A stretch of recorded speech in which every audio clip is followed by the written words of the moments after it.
नमस्कार, मैं नरगिस मंसूरी स्वागत करती हूं आप सभी का स्पोर्ट्स इक्का के साथ।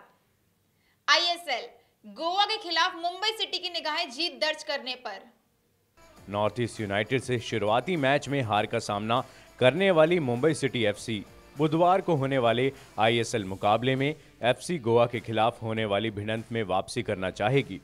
मुंबई सिटी के मुख्य कोच सर्गियो लोबेरा ने अपने पूर्व क्लब के सामने होंगे, जिसे उन्होंने पिछले सत्र में लीग विनर्स शील्ड और एएफसी चैंपियंस लीग के ग्रुप चरण तक पहुंचाया था। लोबेरो अपने खिलाड़ियों को पूरी पिच पर फुटबॉल खिलाने के लिए मशहूर हैं और एफसी गोवा के कोच के तौर पर उनका प्रति मैच पास का औसत 5.35 था। एफसी गोवा के कोच जुआन फर्नांडो ने कहा, मेरा ध्यान सिर्फ मेरी टीम पर है कि सामने वाली जो टीम है उनके बारे में कुछ भी नहीं सोचता हूं और सिर्फ आज पर ही ध्यान देता हूं। मुंबई सिटी के खिलाड़ी जाहो को चेतावनी। एआईएफएफ की अनुशासनात्मक समिति ने लगाई फटकार। अखिल भारतीय फुटबॉल महासंघ एआईएफएफ की समिति ने मुंबई सिटी एफसी के खिलाड़ी अहमद जाहो को भविष्य के इंडियन सुपर लीग मैचों के दौरान लापरवाही भरे बर्ताव को दोबारा दोहराने की स्थिति में कड़े प्रतिबंध की चेतावनी दी है। संस्था ने 21 नवंबर को हुए मैच के दौरान हुई घटना के वीडियो फुटेज को देखा, जिसे समीक्षा के लिए भेजा गया था। इसके बाद संस्था ने जाहो को पहले हाफ में नॉर्थ ईस्ट यूनाइटेड एफसी के खिलाड़ी खासा कमारो को लापरवाही से गिराने को गंभीर अपराध माना, जिसे मैदान पर प्रतिद्वंदी की सुरक्षा को खतरा था। इब्राहिमोविच के डबल से एसी मिलान की छठी जीत। स्टार खिलाड़ी 2 हफ्ते के लिए लीग से बाहर। ज़्लाटन इब्राहिमोविच के 2 गोलों की मदद से एसी मिलान ने रविवार को नेपाली को 3-1 से हराकर सीरी ए फुटबॉल टूर्नामेंट के शीर्ष पर अपनी बढ़त मजबूत कर ली है। बेहतरीन फॉर्म में चल रहे 39 इयर्स के स्वीडिश खिलाड़ी इब्राहिमोविच के मौजूदा सत्र में 6 मैचों में 10 गोल हो गए हैं। एसी मिलान की ओर से अन्य गोल येंस पीटर हॉग ने किया। नेपोली की ओर से स्कोरर ड्राइक्स मार्टिनेस रहे।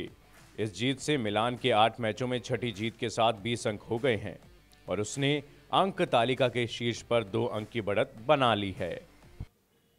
जापान में बढ़ रहे हैं कोरोना के मामले, फिर भी गवर्नर ने कहा करेंगे ओलंपिक का सफल आयोजन। इसी बीच मंगलवार को टोक्यो के गवर्नर यूरिको कोइके ने कहा कि वे पूर्ण सुरक्षा के साथ अगले साल ओलंपिक खेलों का आयोजन करेंगे। बता दें कि जापान में इस महीने संक्रमण के मामलों में तेजी से इजाफा हुआ है और रोजाना देश में 2000 से अधिक नए मामले सामने आ रहे हैं। सरकार इस बीच महामारी से प्रभावित अर्थव्यवस्था को नुकसान पहुंचाए बिना एहतियाती कदमों को लागू करने और व्यावसायिक गतिविधियों को चलाने के बीच संतुलन बैठाने का प्रयास कर रही है। ICC player of the decade awards में विराट को चुनौती दे रहे हैं ये खिलाड़ी। भारतीय कप्तान विराट कोहली को आईसीसी प्लेयर ऑफ डिकेड यानी दशक के सबसे सर्वश्रेष्ठ खिलाड़ी के लिए नॉमिनेट किया गया है। कोहली के अलावा इस अवार्ड के लिए आर अश्विन सहित कुल 6 और खिलाड़ी को भी नॉमिनेट किया गया है। कोहली और अश्विन के अलावा जो Root, Kane Williamson, Steven Smith, AB de Villiers और कुमार संगकारा इस पुरस्कार की दौड़ में शामिल अन्य खिलाड़ी हैं। दशक के सर्वश्रेष्ठ एक दिवसीय अंतर्राष्ट्रीय पुरुष खिलाड़ी के वर्ग में कोहली के अलावा पूर्व भारतीय कप्तान महेंद्र सिंह धोनी और रन मशीन रोहित शर्मा भी दावेदारी का हिस्सा हैं। इस पुरस्कार के लिए Lasith Malinga, Mitchell Starc, de Villiers और संगकारों को भी नियमित रूप से शामिल किया गया है। बीसीसीआई पर उठे कई गंभीर सवाल। इंजरी के बाद भी आखिर क्यों आईपीएल में खेले रोहित शर्मा?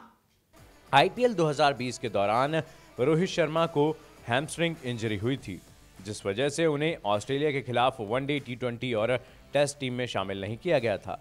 लेकिन चोटिल होने के बाद भी रोहित ने अपने आप को स्वस्थ रखा और मुंबई इंडियंस की ओर से प्लेऑफ के मुकाबले खेले। और ऐसे में रोहित शर्मा से लगातार पूछा जा रहा था कि अगर आपकी कंडीशंस ठीक नहीं है तो आप रेस्ट ले सकते हैं। लेकिन फिर भी एक आध मैचों में तो हमने किरण पोलार्ड को कप्तानी करते हुए देखा और फिर से रोहित शर्मा की वापसी हुई और मुंबई के महारथी को 5वीं बार आईपीएल का ये खिताब जितवाया, जिसके बाद बीसीसीआई पर कई सवाल उठे हैं कि आखिर क्यों रोहित के बिल्कुल ठीक होने के बाद भी उन्हें भारतीय टीम में शामिल नहीं किया गया। ऑस्ट्रेलिया दौरे से लौटने के बाद इंग्लैंड की मेजबानी करेगा भारत।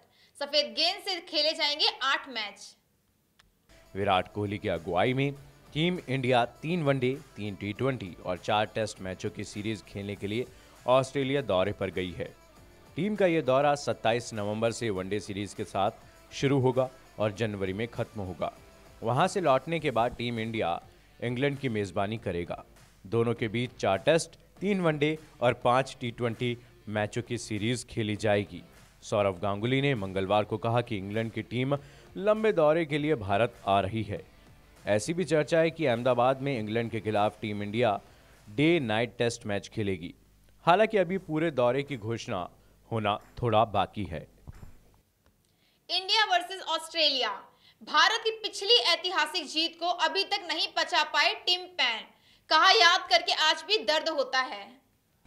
भारत ने 2018-19 में ऑस्ट्रेलिया को 2-1 से हराकर इस देश में पहली टेस्ट सीरीज जीती थी। ये कप्तान के रूप में टिम पेन की पहली घरेलू सीरीज थी। ऑस्ट्रेलियाई टेस्ट कप्तान टिम पेन ने स्वीकार किया है कि भारत के खिलाफ पिछली टेस्ट सीरीज में कचोटने वाली हार अब भी उन्हें पीड़ा देती है। पेन ने हालांकि कहा कि ऑस्ट्रेलिया की टीम अब बेहतर ऑलराउंडर टीम है जो भारत से भिड़ने को बेताब है। भारत ने 2018-19 में ऑस्ट्रेलिया को 2-1 से हराकर इस देश में पहली टेस्ट सीरीज जीती थी।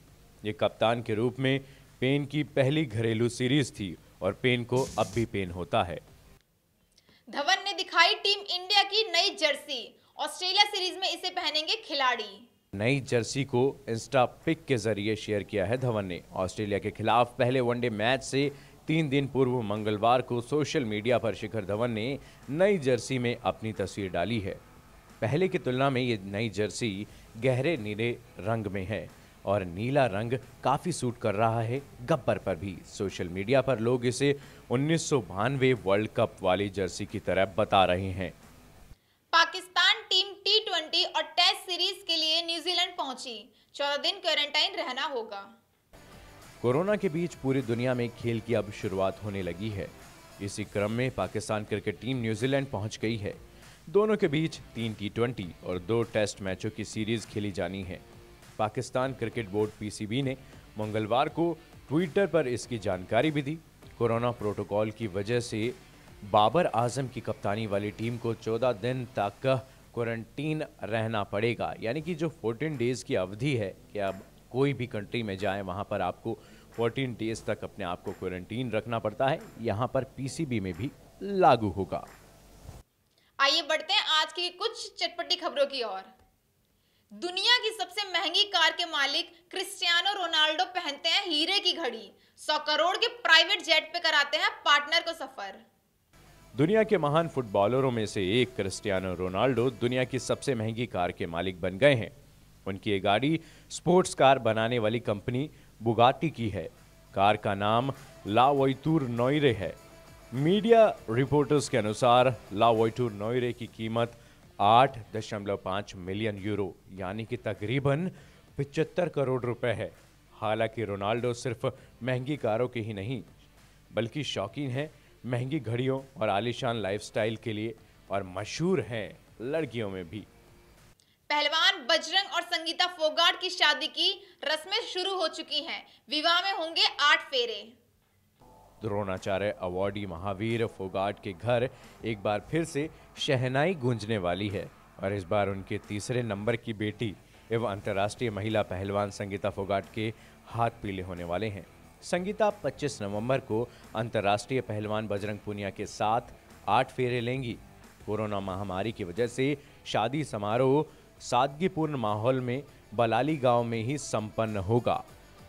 आज के बुलेटिन में फिलहाल इतना ही। जुड़े रहिए स्पोर्ट्स इक्का के साथ। तब तक के लिए नमस्कार।